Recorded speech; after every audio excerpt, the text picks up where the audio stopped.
Hi hello welcome back to our YouTube channel. ಎಲ್ಲರೂ ಚೆನ್ನಾಗಿದ್ದೀರಾ? ನಾನು ಕೂಡ ತುಂಬಾ ಚೆನ್ನಾಗಿದ್ದೀನಿ ಅಂತ ಭಾವಿಸ್ತಾ ಇವತ್ತಿನ ವ್ಲಾಗಲ್ಲಿ ನಾನು ಮೊಳಕೆ ಕಾಳು ಸಾಂಬಾರು ಯಾವ ರೀತಿ ಮಾಡೋದು ಅಂತ ಶೇರ್ ಮಾಡ್ಕೋತೀನಿ.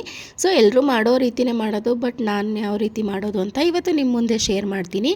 ಮಸಾಲೆಗೆ ಅರ್ಧ ಹೋಳಿನಷ್ಟು ಕಾಯಿ, ಒಂದು 100 ಗ್ರಾಮಷ್ಟು ಕಡಲೆ, ಹಾಗೆ ಬೆಳ್ಳುಳ್ಳಿ, ಒಣಮೆಣಸಿಕಾಯಿ, ಕೊತ್ತಂಬರಿ ಸೊಪ್ಪು, ಪುದೀನ ಮತ್ತು ಒಣಗಿಸಿಟ್ಟಿರುವಂಥ ಶುಂಠಿ, ಸ್ವಲ್ಪ ಮೆಣಸು, ಹಾಗೆ ಚಕ್ಕೆ ಲವಂಗ.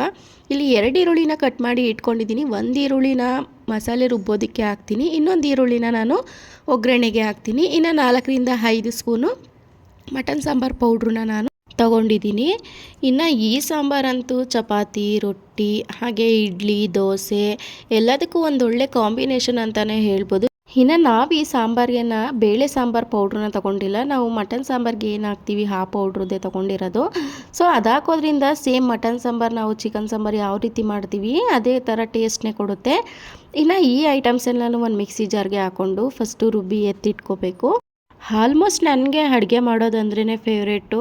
ಈ ಥರ ಎಲ್ಲ ಸಾಂಬಾರನ್ನ ನಾನು ತುಂಬ ಇಷ್ಟಪಟ್ಟೆ ಮಾಡ್ತೀನಿ. ನನಗೆ ಅಡುಗೆ ಮಾಡೋದಂದ್ರೂ ತುಂಬಾ ಇಷ್ಟ. ಬಟ್ ಒಂದೊಂದ್ಸಲಿ ಬೇಜಾರಾಗ್ಬಿಡುತ್ತೆ, ಅಯ್ಯೋ ಯಾರು ಮಾಡಿದ್ದೇ ಮಾಡ್ತಾರೆ ಅಂತ ಬೇಜಾರಾಗ್ಬಿಡುತ್ತೆ. ಇನ್ನು ಮಸಾಲೆ ಐಟಮ್ಸ್ ಎಲ್ಲ ಹಾಕಿದ ಮೇಲೆ ಒಂದು ಸ್ವಲ್ಪ ನೀರನ್ನ ಹಾಕ್ಕೊಂಡು ಚೆನ್ನಾಗಿ ರುಬ್ಬಿ ಇಟ್ಕೋಬೇಕು. ಈ ಸಾಂಬಾರು ಯಾರ್ಯಾರಿಗೆಲ್ಲ ಇಷ್ಟ ಅಂತ ಕಾಮೆಂಟ್ ಮಾಡಿ. ಇನ್ನು ಫಸ್ಟು ನಾವು ಮಸಾಲೆ ಏನು ಹಾಕಿದ್ವಿ ಅದನ್ನೆಲ್ಲ ರುಬ್ಬಿ ಇಟ್ಕೊಂಡಿದ್ದೀನಿ. ಅದಾದಮೇಲೆ ನಾನು ಲಾಸ್ಟಲ್ಲಿ ಮಟನ್ ಸಾಂಬಾರು ಪೌಡ್ರನ್ನ ಹಾಕಿ ಒಂದು ಸ್ವಲ್ಪ ನೀರನ್ನ ಸೇರಿಸ್ಕೊಂಡು ರುಬ್ಬಿ ಇಟ್ಕೊತೀನಿ. ನಾನು ಸಾಂಬಾರು ಪೌಡ್ರನ್ನ ಹಾಕಲ್ಲ, ಸೊ ಅದು ಯಾವುದು ಸವಿಯಲ್ಲ ಅಂತ ಹೇಳಿ ಈ ಥರ ನುಣ್ಣಗೆ ರುಬ್ಬಿಟ್ಕೋಬೇಕು. ಇನ್ನು ಮಸಾಲೆ ಎಲ್ಲ ರುಬ್ಬಿಟ್ಕೊಂಡ್ಮೇಲೆ ಈ ಕಡೆ ಸಾಂಬಾರಿಗೂ ಕೂಡ ರೆಡಿ ಮಾಡಿಬಿಡೋಣ.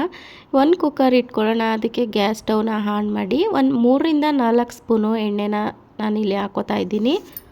ಸೊ ನಿಮಗೆ ಎಣ್ಣೆ ಜಾಸ್ತಿ ಬೇಕು ಅಂದ್ರೂ ಕೂಡ ಆ್ಯಡ್ ಮಾಡ್ಕೋಬೋದು. ನಾನು ಕಮ್ಮಿನೇ ಹಾಕೋದು. ಆಲ್ಮೋಸ್ಟ್ ಸಾಂಬಾರಿಗೆಲ್ಲ ನಾನು ಕಡಿಮೆನೇ ಉಪಯೋಗಿಸೋದು. ಜಾಸ್ತಿ ಹಾಕಿದ್ರೆ ಮನೇಲಿ ಜಾಸ್ತಿ ಆಗಿಬಿಟ್ಟಿದೆ ಅಂತ ಬೈತಾರೆ. ಇನ್ನು ಎಣ್ಣೆ ಕಾದಿದ ಮೇಲೆ ನಾನು ಈರುಳ್ಳಿನ ಸೇರಿಸ್ಕೊತಾ ಇದ್ದೀನಿ. ನಾನು ಆವಾಗಲೇ ಹೇಳ್ದಂಗೆ 2 ಈರುಳ್ಳಿನ ಕಟ್ ಮಾಡಿ ಇಟ್ಕೊಂಡಿದ್ದೆ. 1 ಈರುಳ್ಳಿನ ನಾನು ಮಸಾಲೆಗೆ ಹಾಕ್ಕೊಂಡಿದ್ದೆ, ಇನ್ನೊಂದು ಈರುಳ್ಳಿನ ಇಲ್ಲಿ ನಾನು ಒಗ್ಗರಣೆಗೆ ಹಾಕೋತಾ ಇದ್ದೀನಿ.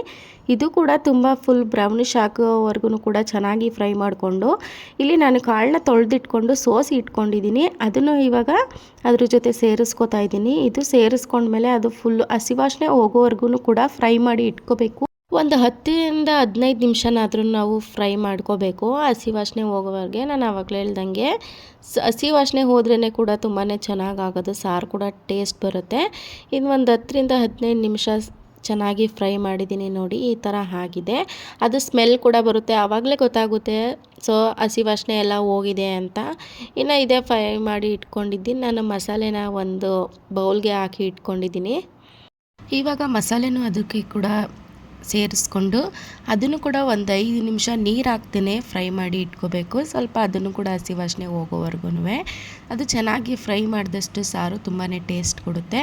ಫಸ್ಟು ನಾನು ಈ ಥರ ಮಿಕ್ಸ್ ಮಾಡಿ ಇಟ್ಕೋತೀನಿ, ನಂತರ ನಾನು ನೀರನ್ನ ಸೇರಿಸ್ಕೋತೀನಿ. ಒಂದು 5 ನಿಮಿಷನಾರು ಇದಕ್ಕೆ ಬಿಡಬೇಕು, ನಂತರ ನೀರನ್ನ ಸೇರಿಸ್ಕೋಬೇಕು. ಸೊ ನೋಡಿ ಯಾವ ಥರ ಕುದೀತಿದೆ ಅಂತ. ಅದಾದಮೇಲೆ ನಾನು ಇಲ್ಲಿ ನೀರನ್ನ ಆ್ಯಡ್ ಮಾಡ್ಕೊಂಡಿದ್ದೀನಿ.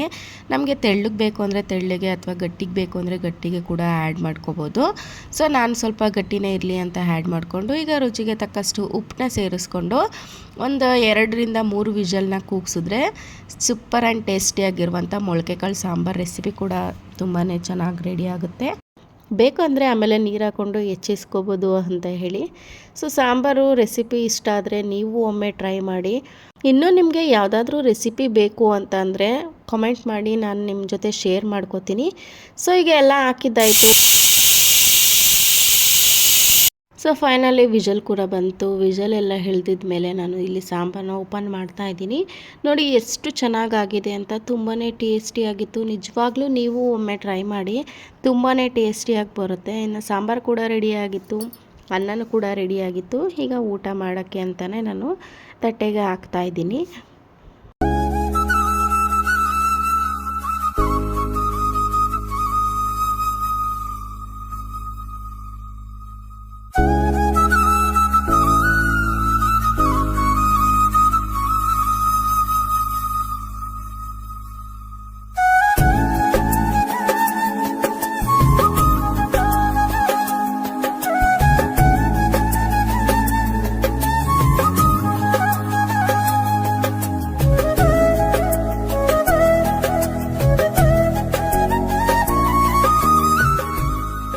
ಇನ್ನೂ ಯಾವುದಾದ್ರು ರೆಸಿಪಿ ಬೇಕು ಅಂದರೆ ಕಾಮೆಂಟ್ ಮಾಡಿ. ಈ ರೆಸಿಪಿ ಇಷ್ಟ ಆದರೆ ಹಾಗೆ ಒಂದು ಲೈಕ್ ಮಾಡಿ, ಸಬ್ಸ್ಕ್ರೈಬ್ ಮಾಡಿ. Thank you.